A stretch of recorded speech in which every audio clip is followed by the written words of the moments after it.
It's Benedictum right here on your Classic Metal Show doing a cover of the Black Sabbath classic Heaven and Hell. And on the mic or in the studio, Studio B with Chris is our lovely guest, the beautiful V. And she has surprised us all by stepping behind the mic. It's been a long time, and welcome back, V. Turn your mic on. Got to turn the mic on before I can talk shit. Thank you. That was very sweet. I appreciate that. It's good to be back, like in like the real world. So where have you been? Have you been in the down under, or you keep saying the real world? I've just been in a lot of depression. I'm not gonna lie. I mean, you know, it's just I've been grieving and stuff, and then I get better. And then things would change. So anyone who's lost someone probably can relate to the fact that it doesn't like go in a particular linear fashion. Well, that is true. But you're still here to talk about it, and you're surrounded by friends, and you got people all over the world who you know, not just us and not our listeners, but you know a lot of people who you've had associations with through the music industry. And, everybody kind of rallied around you at the time, and I still think they do. And, even me, I check in with you every so often, but, you've got your own thing going, but I'm glad you're here tonight. Thank you. I appreciate that. I had nothing going. I just isolated for a while. And that's that. I just took advantage of the time being alone, and I had to heal and go through whatever I had to go through. I'm not even saying that it's over, but I'm at a point where, God, I really so appreciate you, and I appreciate Chris and all your listeners and all those people you're talking about all over the world. It's just, wow, I just couldn't respond. I had to heal a little bit. Is she loud enough, Niels, or do I need to turn her up? You can just bump her just a tad. Don't overdo it, though. Don't overdo it, because, I get loud better later on. Yeah. All right. So anyway, obviously, I mean, we talked about it a little bit on the show. At the time, you lost your husband, and obviously a loss like that is devastating to anyone. And, you were kind of on an upward trajectory with your music. You had released a solo album, and you had several albums with the band Benedictum. And exactly, maybe you can take us back a little bit if you want to talk about it, that is. What is the status of Benedictum? In what is, of course, you've changed band members with the band, numerous times. Obviously, the core nucleus of the band has always been you and Pete. But, through each album, it seemed like you had a couple of new, rhythm members to fill in there. So what exactly is the status of the band, and is the band still a viable act today? Good question. She don't know. Well, I mean, either you have an answer or you don't. Oh, I mean, I have an answer for that. And that is that, A, I don't know that there's a viable active Benedictum. However, a lot of the stuff that happened was just because of me, because of what I was going through. So I need to own that blip on the radar that wasn't happening. And that's because I was going through a lot of grief and stuff. It's not like, oh, woe is me. It's just, it's a thing you go through, and you can't like calibrate it. So it's different for everybody. It was different for me.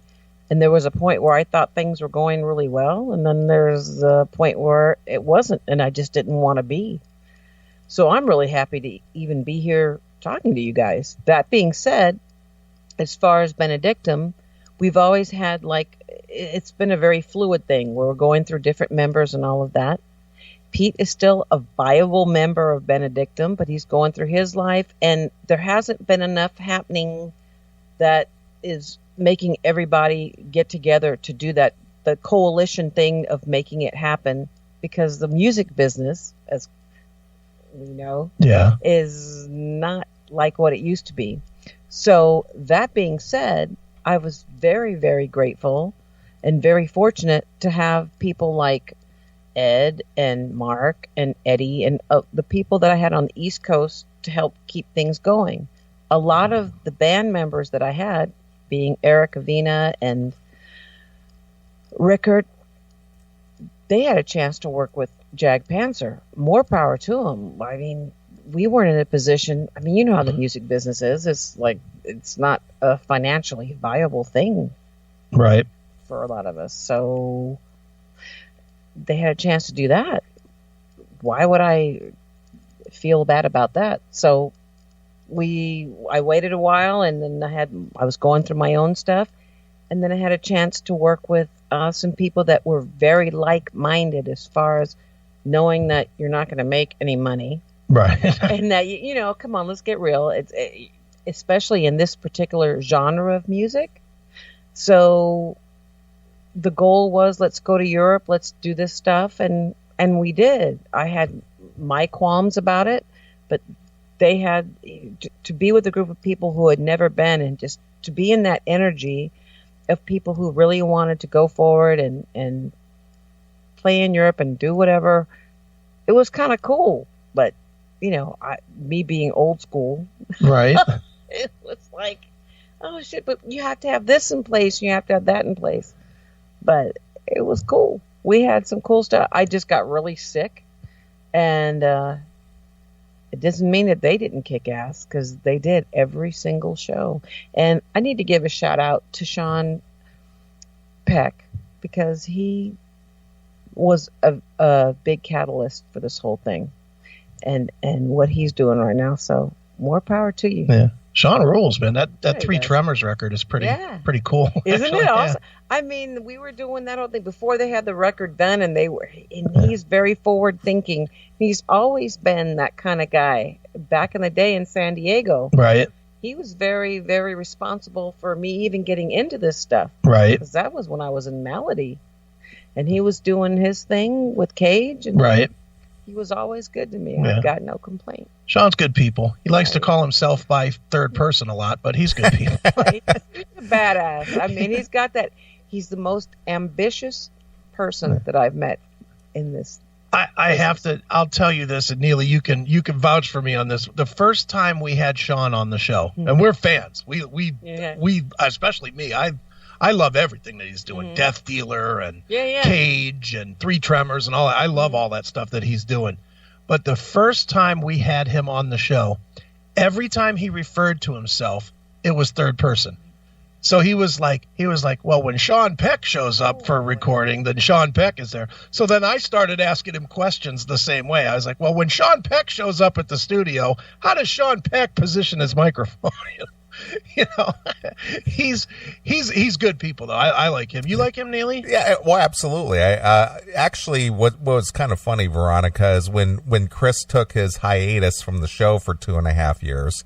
Yeah. Sean actually stepped up to the mic because he listened to the show and he heard about it, and he was just like, you know what? I would like to be the new co-host. He actually reached out to us and said he wanted to be the new co-host, but then he more or less realized, I can't dedicate 6 hours on a Saturday to do it. He goes, I would like to do that, but if you need somebody in a pinch or need a fill-in on one night, reach out to me. But he was a fan of the show. But I agree with Chris. The first time we ever interviewed him for a Cage record, it was real. Well, let me tell you what Sean Peck thinks about this. And it's like, I thought we were talking to him. That doesn't really surprise me, though. But there's a part of me that really respects that. I've always respected his ambition to further his career. And ergo, he is doing things that I wish I was doing. Yeah. Pull that microphone up to you a little closer. All right. You can pull it. That's right. I can't move the chair because the chair stinks. So move the mic. But no, we like Sean. We like Sean a lot. Well, Veronica, talk a little bit about that. About European shows, because we talked about it, and of course, like everything else in our world, it created chaos for you, which we did not intend. And as I told you personally when it first created chaos, and I have told you since, and I think you've straightened it out with your band guys since, we were in no way shitting on you, shitting on the band, shitting on anything. All we were saying was that you got sick.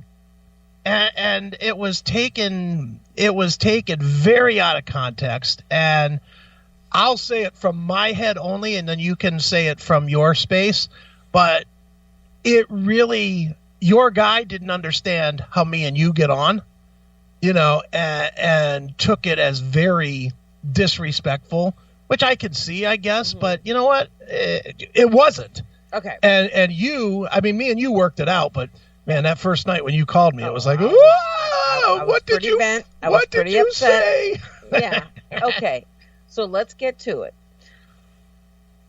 I found a group of people that were going to keep the Benedictum thing alive with Pete and everything. Pete and I being on the West Coast, them being on the East Coast. Long story short, they had some arrangements to go to Europe with Sean Peck and everything else. Right. So that being said, you guys did a show, and not everybody is accustomed to the relationship that I have with you guys. Right.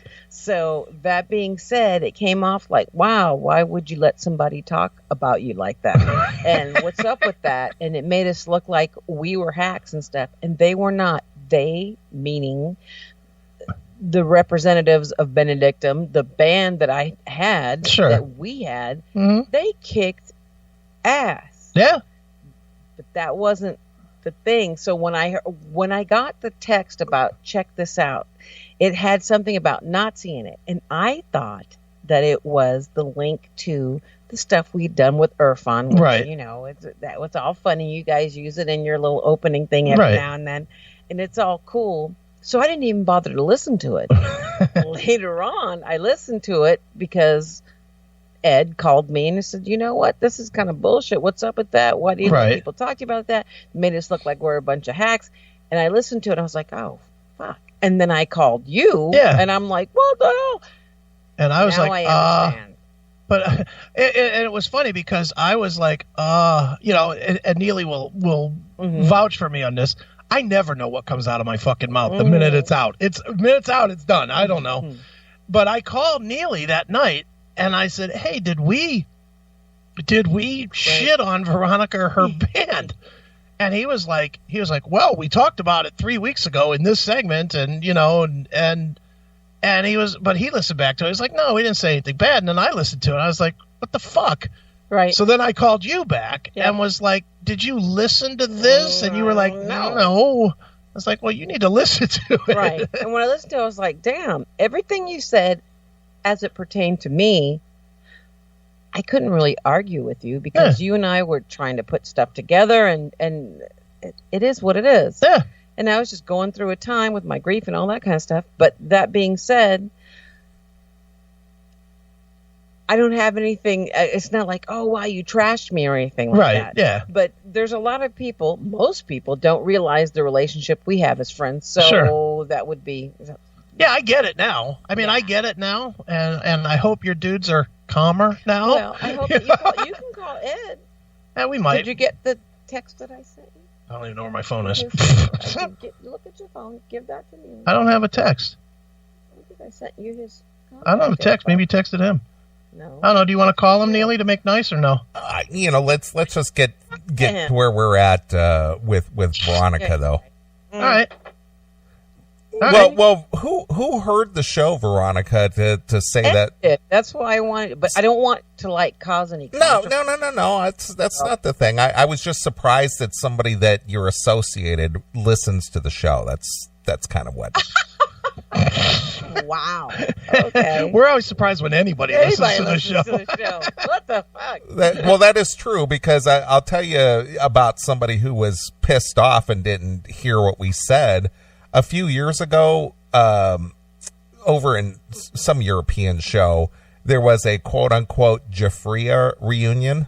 Oh, shit. Yeah. Without Greg Jafria. And it's just like, how can it be Jafria without Greg Jafria?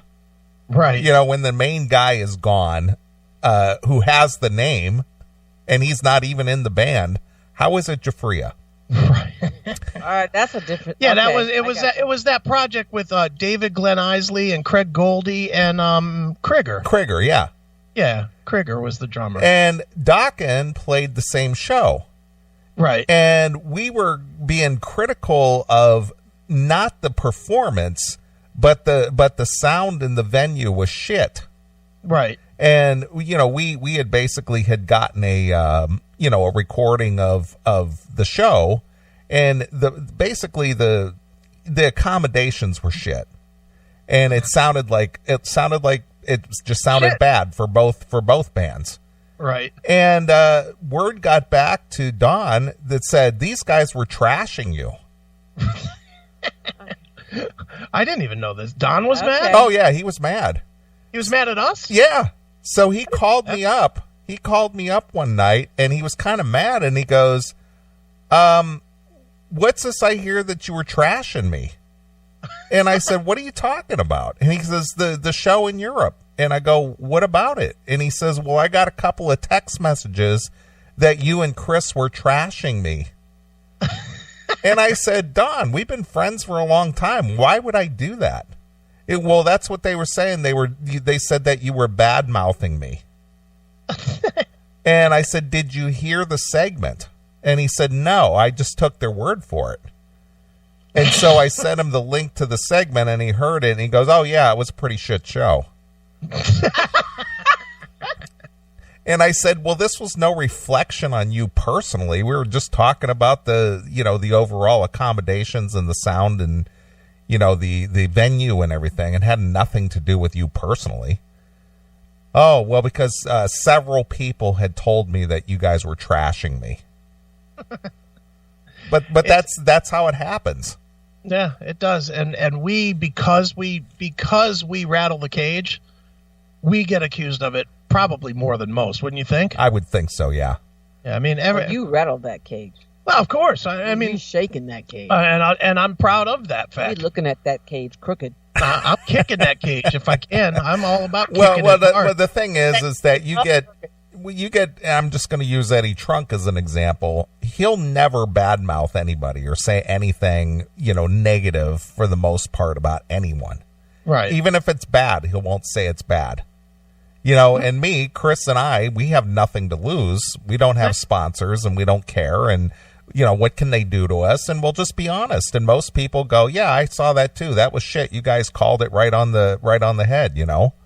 Or they'll say you guys are stupid and whatever. But we're okay their with both. opinion one way or the other. And we're fine with both. We say it all the time. We're just two dickheads.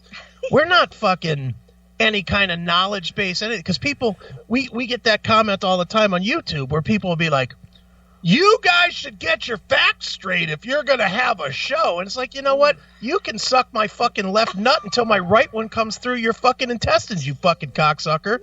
Because we don't need to be right. You're listening to our phone calls. That's really what this is. This is me and Neely having a phone call, and y'all are listening. So we don't have to be accurate. We're just bullshitting like we would at the bar. It's right? But go ahead. Are you there? Yeah, you can suck my nose till my head caves in. Wow. I just want to set the record, not that it needs to be set straight, but for the record, Mark Zapata, Eddie Juices, and Ed Mishke kicked ass. Well, And the they videos were it was just a blast. I was just really sick and couldn't get any medical attention. By the time I got home, I'm like in the ER. But I don't remember what we said, and Neely, maybe you do, but I would swear that we didn't even say anything bad about them performing or even you performing. You didn't. Because you sounded, on the YouTube videos that I saw, you sounded fine. Thank you. But you were texting me, like, the next day you were like, I'm in whatever, and the mountains are green, and so is my stomach because I'm sick. God, You were all fucked up sick. And I think the only thing that I was saying on the air was that you were really sick and you didn't feel like it went well because you were sick. Exactly. And I couldn't be up to the par that I wanted to be. Yeah. You got this. I mean, it's cool. However, I would love for you to talk to Ed. Yeah. He's around, so I sent you the number. Give him a call. That's on Nails, not me. Did you send it to me? I sent it to you. Send it to Neely. Well, I didn't get a text. Fine. But it's on him. Do you want to call Neely or no? I don't care. Moving on. And everything stops. She said, the whole thing just like she says to Chris secretly, "What's Neely's number? I don't have it in my phone. I took it out of my phone. I deleted his number a long time ago. That's why I never got the texts." Do you want me to send you this picture that I have? Oh, wait. Okay, wait. I don't have his number anymore. Have it. Here, let me write it down for you, Veronica. Every time I get a text from Neely, I just go, delete. I wonder who gets that now that I changed my number so Neely wouldn't know. I just sent you a picture. Deal with that.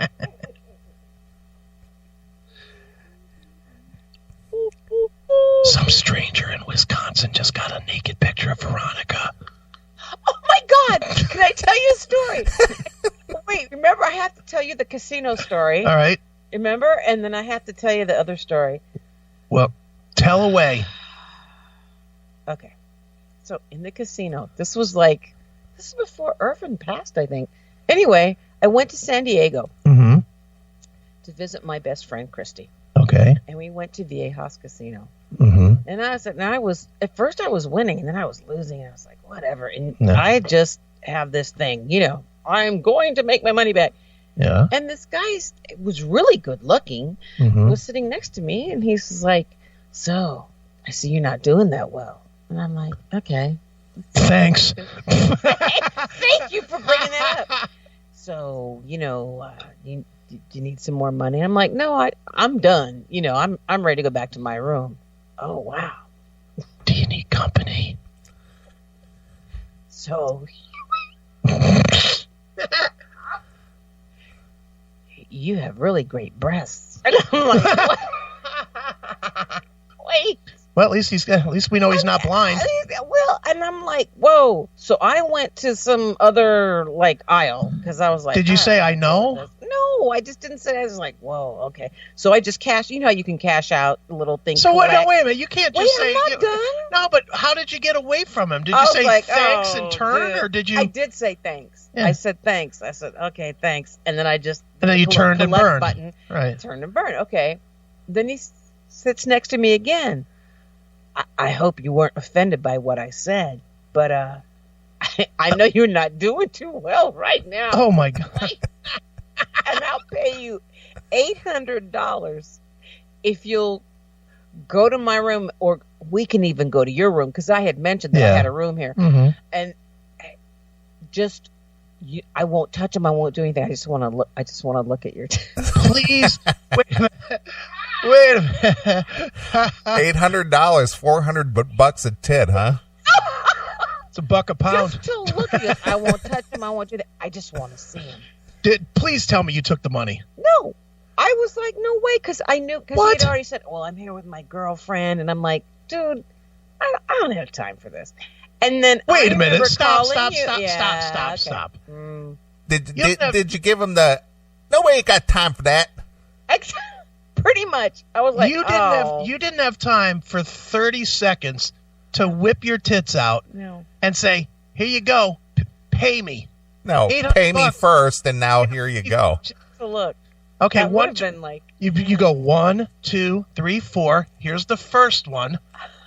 Cover 5, 6, 7, 8. Here's the second one. Cover. How much more you got to see them both? See, you should be my manager. I'll be your pimp. I'll be your pimp. You'd have made 10 grand off this guy, and you'd have banged him that night for damn sure. Hell no. No. That's what I was like. I can't. If he's willing to pay you $800 just to see your tits for 5 seconds, he's certainly willing to give you a couple grand to bang you out. No question. I can't. I'm sorry. Yeah, I know, but you could at least you could at least negotiate a little bit. You could have said, "Hey, I'll take my tits out and paddle you for $3,000." Now that's different. Now, but there you go. He was right there. I would have whooped his ass, but that's a different thing. But you had him. You were just about out of unemployment, and there it was. Your new job, titty paddler. Okay. No, I would have paddled him. No. So he offers you $800 to see your boobs, and what? Well, then what? I just said no. I couldn't do it. I just couldn't do it. And then you just got up and walked away, or did he stalk you the rest of the night, or what? It was like, so he tried to follow me to the elevator because I went to go to my room. I had a room there then. And I'm like, oh, shit. And I was getting on like all paranoid and everything. But I just couldn't do it. And I remember I called. Yeah. And I was like, oh, shit. Yeah, no, I just couldn't do it. I felt really, and I was like, man, and what did I say? Made some money. And what did I say to you that night? I was like, go back and find him. I swear. And this is where me being a whore is different from you, who's not a whore. Yeah. If I was you, yeah, not only would I have made that $800, but I would have made probably $2,000 more to let him jerk off while I stood there with jumping jacks or something. There's no question. I'd have walked out of there with $3,000 and just let him try to explain where that fucking money went to his girlfriend. Wow. You know, his girlfriend had to look like a little boy. Had to have no tits, probably ugly. No. Come on. I'm going to tell you straight out. Did you see the girlfriend? I remember seeing him on the floor with her. I was there with my best friend, Christy. Yeah. And because I hadn't seen her in a long time, long story short. And then I remember seeing he was an attractive guy, too. I'm not going to lie. He was good looking. But not $800 for a pair of tits good looking. No. Mm-mm. Come on. Couldn't do it. Come on. I couldn't live with myself the next day. And then after I had talked to you, Chris, which is so fucked up. After I talked to you, you're like, fuck, I can't believe you let that happen. I just couldn't do it. Somebody looking for the moral high ground calling me. Yeah, that's a good idea. That's a great idea. Man, you guys are so wrong. But did I not tell you that night, go back and find him? Yeah. I believe I did. Yeah, you did. That's exactly what you said. And you know what? I kind of did. I ain't saying maybe. I don't remember. Did you hook up? Did you hook up? No, absolutely not. No? I would tell you. Yeah, I would tell you because it'd be good like. Yeah, it'd be great. Yeah, it'd be great. And it's just some dude at the fucking casino. So what? Yeah, well, it was like, that could have been some good money. But no.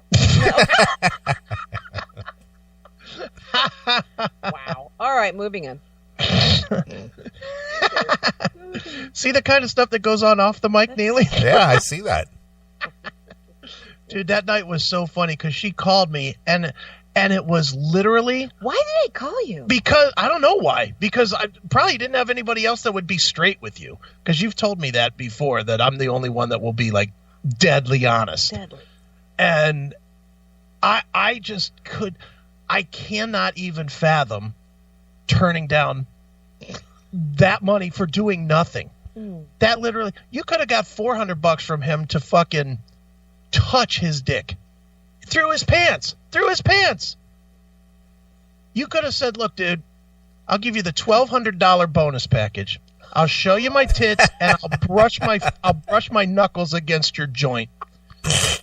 But you got to give me $1,600 if it like puddles up a little bit because you fucking pre-cum on there. Wicked shit. But You're so wrong. Yeah, I'm so wrong. How much money did you make selling bras? No, so that has nothing to do with the casino. Yes, it does. No. Sure it does. Sure, it doesn't have anything to do with the casino, but it has to do with the fact that guys are pervy. They'll pay big amount of money for less than you'll give yourself in the mirror in the shower. I got nothing to say about that. It's just different when someone's in front of you saying, I'll pay you to see your, No. Yeah. No, that's different. That's sort of different. Sending a bra with my signature in it, that's different. Yeah. Than someone looking at my stuff.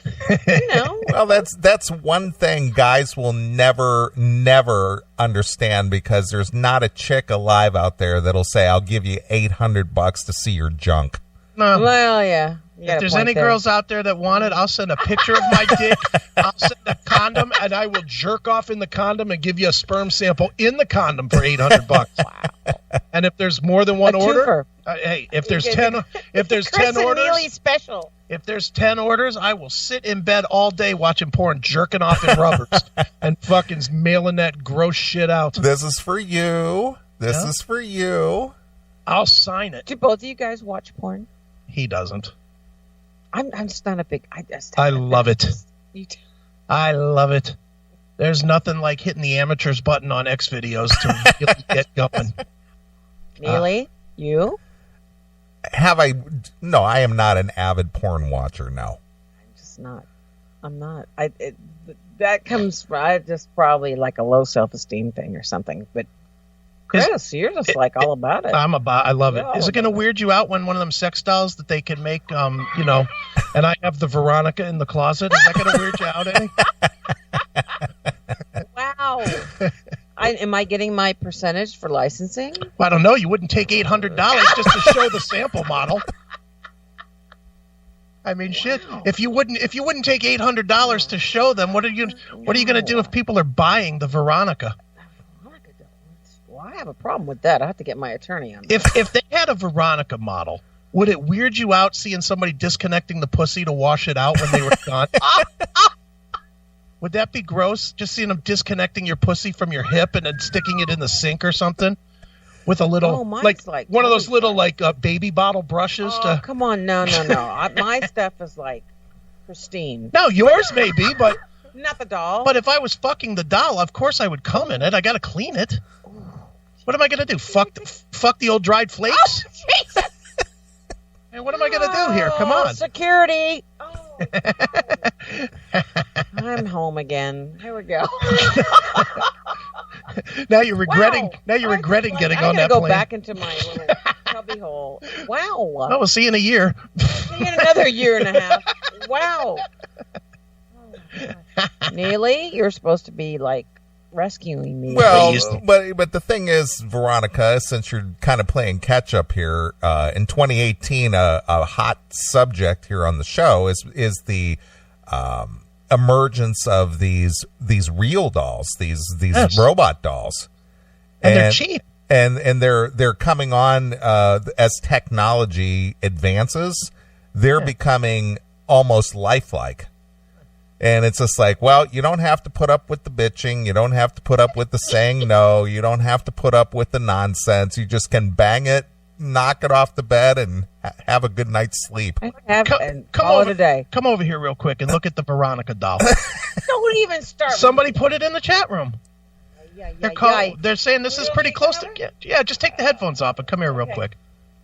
Just come here real quick and take a look at what we're calling... Yeah, there it is. That's the Veronica doll. It's the Veronica doll. And look at that. Perfect. It's pretty good, right? Other than the face being a little bit odd. And it's not even that expensive. It's like between $3,000 and $5,000.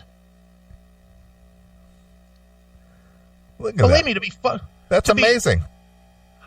Where is my percentage? Yeah, that's what I'm saying. What the? You need to get involved in this gig. I need to.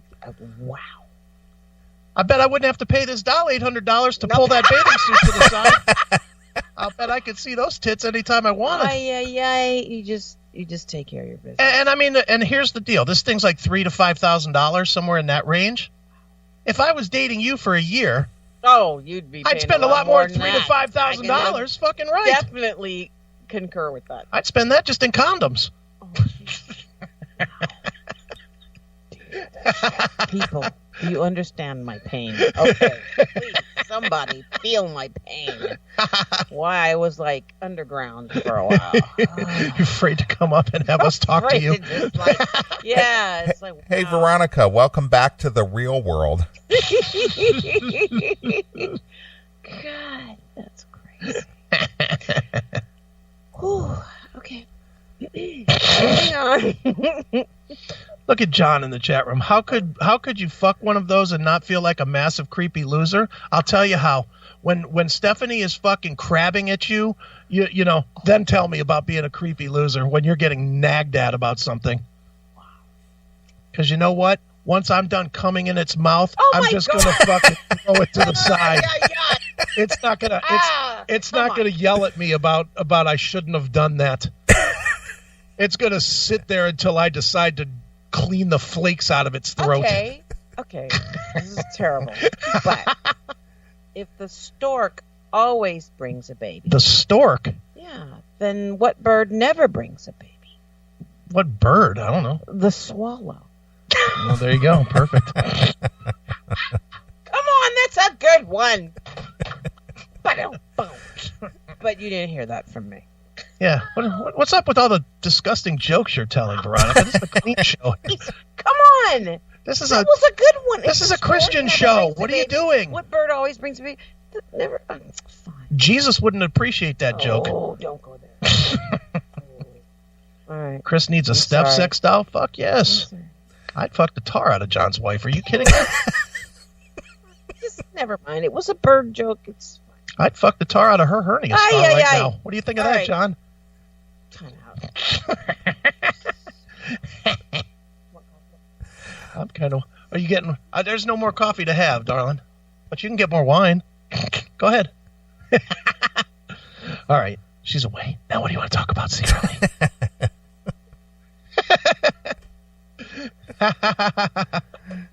You want to take a call? Yeah, go ahead. Hail and Kill caller, you're on the air. Hey, what's up, Neely? It's John. Happy New Year, man. Hey, look, it's John. Chris was just talking about defiling your wife. I was. I'm very aware. This is not a new conversation. All right, Aiken, seriously. Yes. That thing is a fucking piece of cold rubber. That's why it's creepy and you're a loser. And listen, dude, if you have $5,000 to spend on some giant piece of rubber to fuck, that means you've got money. And if you've got money and still can't hook up with a real woman, no. You're missing the point, John. You're way off base. It's not about can't hook up with a chick. It's not wanting to. It's not wanting to deal with any of her bullshit ever. Dude, okay, you're missing the point. If you're like lying on top of some fucking rubber fucking robot that's groaning in your ear, how do you not feel like an absolute fucking failure at life? Dude, you're married and you jerk your dick. You're married and you jerk your dick 2 to 3 times a week in that bathroom. True or not? Not true. You do jerk your dick. Well, yeah, but not 2 to 3 times a week. Okay. All right, well, fine. But you literally could walk one room over and get pussy for nothing. That's true. Maybe. So you're the fucking creep because you've got it built in and you still fucking Neely, have a guy jerking off. You literally would rather have you would literally have a man's hand jerking you off than your wife's pussy. Your hot wife's pussy. The only time that happens is if she's sleeping.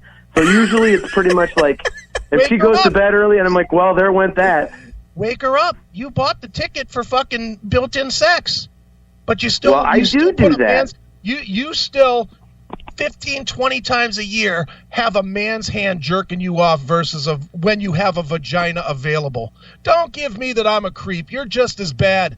Jerking your dick is every bit as creepy. Jerking off is every bit as creepy as fucking a fuck doll. No, it's not. No, it's not. Okay, first of all, you phrase it as a man's hand. That's like some random dude. That's like some gay shit. No, dude, it's yourself. That's not some random dude. Okay, and it's way less creepy. So if your dick was long enough that you could suck your own dick, then that wouldn't be fucking creepy, right? Because it's you. Because it's you, right? Or if you could fuck yourself in the ass, that wouldn't be creepy because it's you, right? It's exactly the same. Okay, I'm not. No, wait a minute. It's not exactly the same. Is that still creepy? First of all, blowing yourself and fucking yourself in the ass, that is creepy. Jerking off, everybody does that. Okay, but to be fucking. But dude, even still, no matter. Okay, the creepiness level of jerking off, fucking yourself in the ass, fucking your own face is way less than some inanimate fucking object. That's like fucking a couch or something. Oh, don't you start on me, Veronica, because I guarantee if I come to Arizona and look in your drawer, you got a fucking handful of dildos that fucking are all charged up and ready to rock. So don't even start. Don't even try. Wait a minute.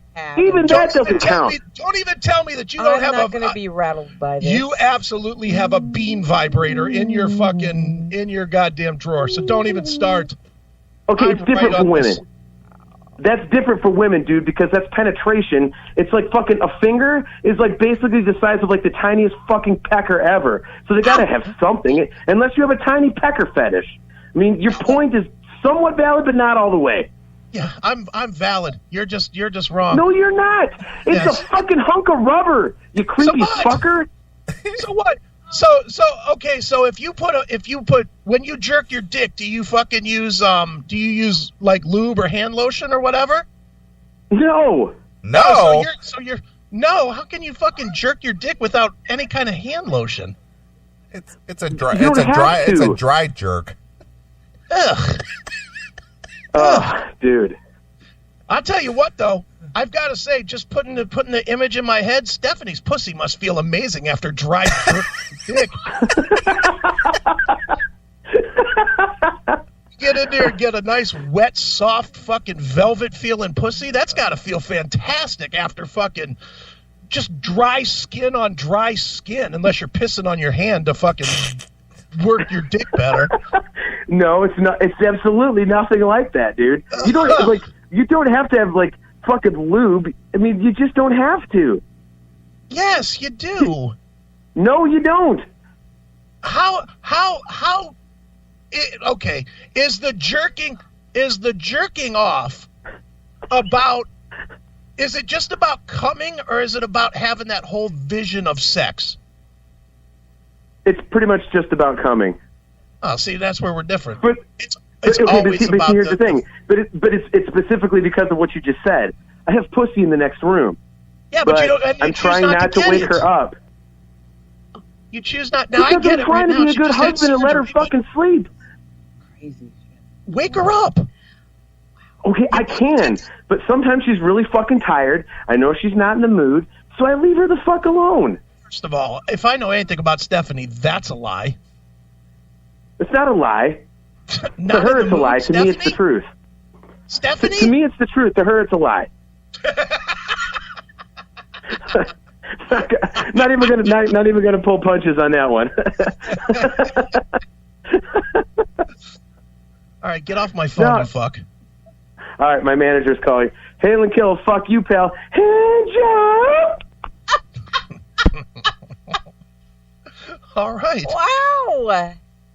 See what you brought out in the show? I was planning on doing. Don't blame it on me. I was planning Bible verses. Yeah, we were going to sing some Bible hymns, and we were going to rejoice and worship the Lord. We were. We were going to talk that He is risen. He has come. Well, you did get to that part. No, we did get to the back end of that. And when I say back end, that's a whole nother piece of the doll we're talking about here. Yeah. Oh. What, you like fucking in the ass? I'm not saying anything. I'm not saying a word about that. Yeah. Because there was this one time I was on a Greyhound bus and this guy came up. What? And he offered me 2 bus tickets and $300 to see one tit. And I said, no way, pal. It's going to cost at least $1,000. Have mental issues. But he said, I'll give you $1,200 if you let me fuck you in the ass. And he said, meet me in the lavatory. Is the back seat of the bus available? You guys have issues. You realize that. You need help. Somebody needs to come on and give you some help. That's what you're here for. You're the straight-laced one among the group. I am. You don't think that smell's going to waft out to the front of the bus?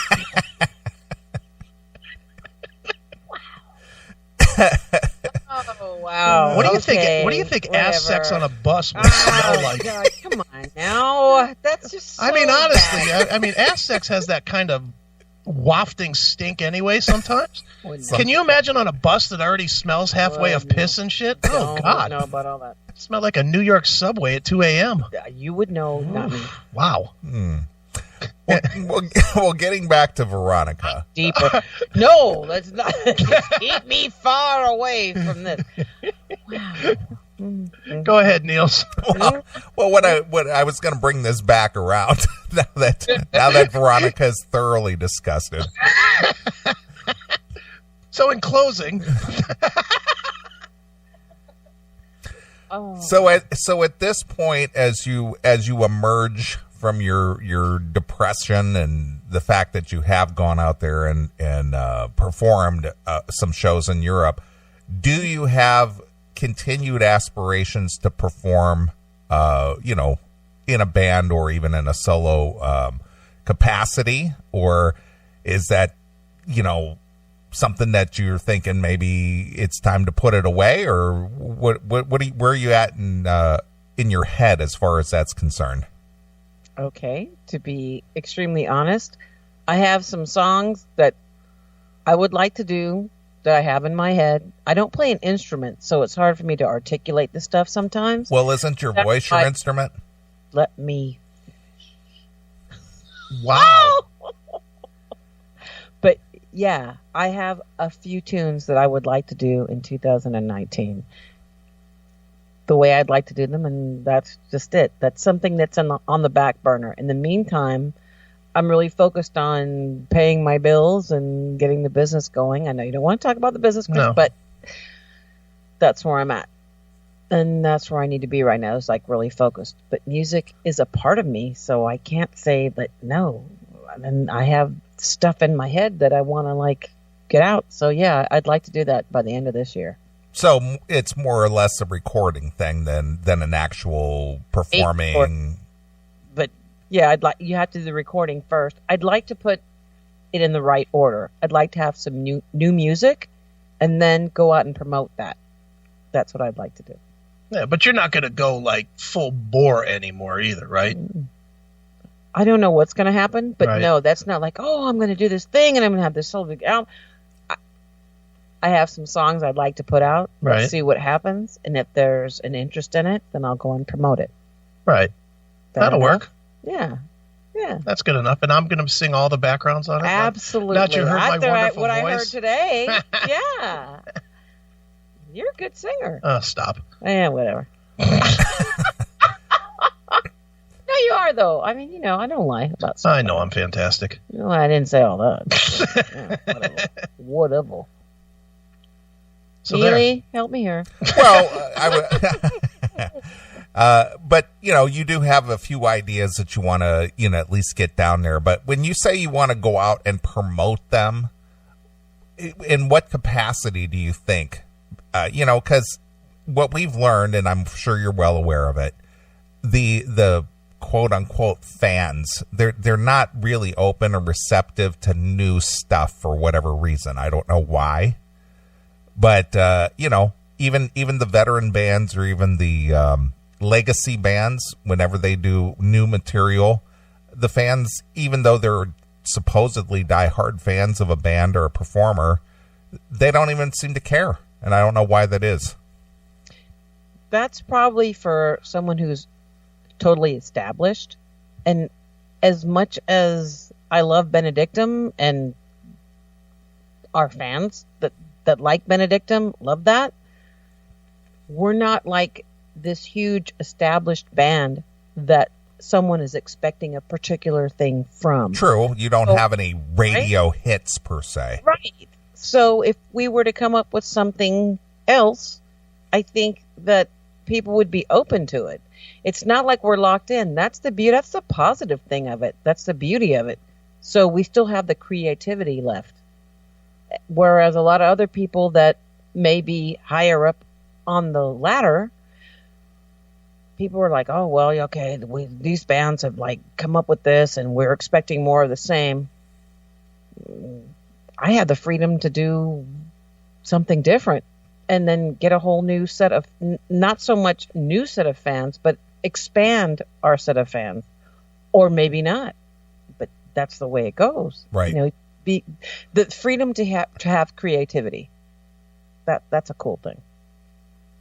I'd love to have like the fan base that's like, oh wow, we expect X, but on the other hand, it's kind of cool to be able to do Y and Z. Right. Well, one of the problems with Benedictum, as great as they are, as great as the entity is, and the CDs that you've released under the Benedictum name, is you guys never had the opportunity to constantly work. And unfortunately, in this day and age, with to be successful, for whatever success entails, bands have to get out there and they have to work it all the time. 10 months out of the year in, year out. And I guess that really depends on the situation. I don't think that's a cut and dry thing. Yes, that's the way a lot of people make things happen. But on the other hand, there's other people that have only 1 or 2 albums, and if you have the right backing, you're there.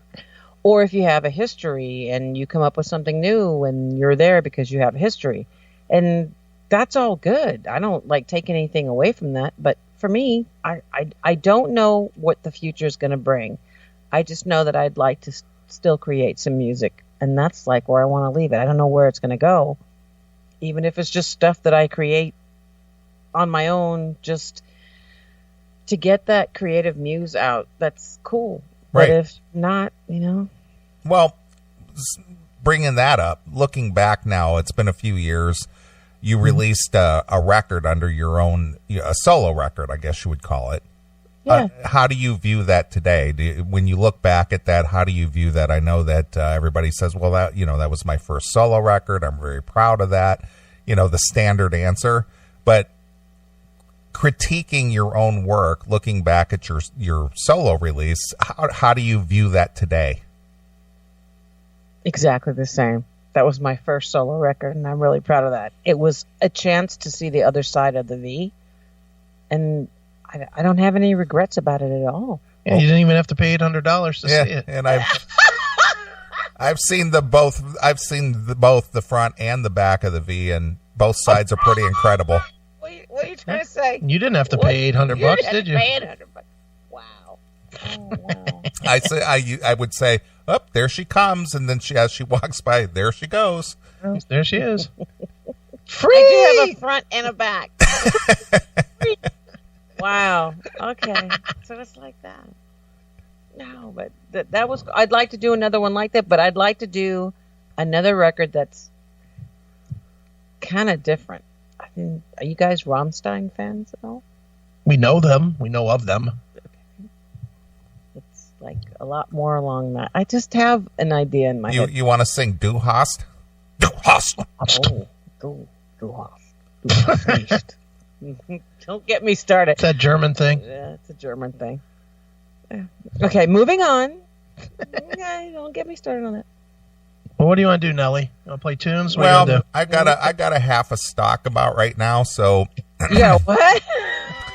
So you got to go do a gay dry rub. It's a dry rub. Is that what you got to do? A dry rub? Yeah. Barbecue or what kind of dry rub? Exactly. No, a Vaseline dry rub. Ooh, dear. That'd be a wet rub, I guess. A KY dry rub? Well, since Veronica is a guest here, yes, I'll let you pick a tune. Me? It could be one of your own tunes. It could be a tune of a favorite of yours. Whatever. What would you like to hear? Today? You give love a bad name. No, yes, come on. I have to. I'm sorry. Are you kidding? Really? That's what I'm in the mood for right now. Bon Jovi? Yeah. Oh, my God. The fans are going to hate you. I'm sorry. That's what came up into my head. Other than that, it would be Retrograde. Well, you know what? That's really weird because I already had that queued up. You did? I did. I swear to God. See, we like that, too. You did love me. I don't know about the Bon Jovi tune, but boy. It's just boy. Bon Jovi. My God, really? Bon Jovi came up. My God, what was there no thoughts of Corey Hart in your mind? Jesus Christ, really? Boy in a box. Yeah. Couldn't think of a good romantics tune to request? Jesus, really? Don't go there with me. No, but seriously, I had retrograde already queued up. Let's roll. Very good. All right. Well, the last the last Benedictum record was "Obey," which was a real ass kicker, and this is a really great tune. This, for more or less, this features the vocal range of our own lovely V. Yes. And it kicks ass. So here's Benedictum with Retrograde exclusively here. Where, Veronica? Well, where else would we be? She don't know. Classic metal show.